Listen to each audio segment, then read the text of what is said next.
అంటే కట్మిర్చి అంటే భీమవరం గుర్తొస్తుంది. ఇప్పుడు మన మామ మీలో కూడా వచ్చేసింది. ఎలా చేయాలో చూసేద్దామా? కప్పులోకి శనగపిండి తీసుకుని వాము, జీరా, సోంపు కలిపి మిక్సీ చేసుకున్న మిశ్రమాన్ని కొంచెం ఉప్పు, కొంచెం కారం, వాము వేసుకుని బాగా కలిపేసుకుని బజ్జి మిర్చిలన్నీ కట్ చేసుకుని కలిపి పెట్టుకున్న మిశ్రమాన్ని బజ్జి మిర్చిల్లో పెట్టేసి పక్కన పెట్టేసుకుందాం.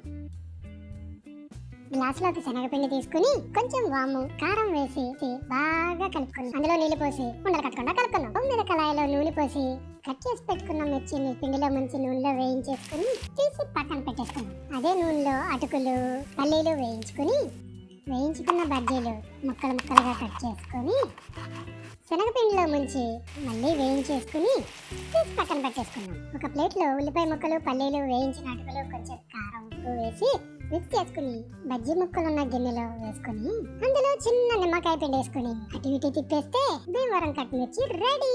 లైక్ చేయండి, కామెంట్ చేయండి, సబ్స్క్రైబ్ కూడా చేసుకోండి. Thank you friends.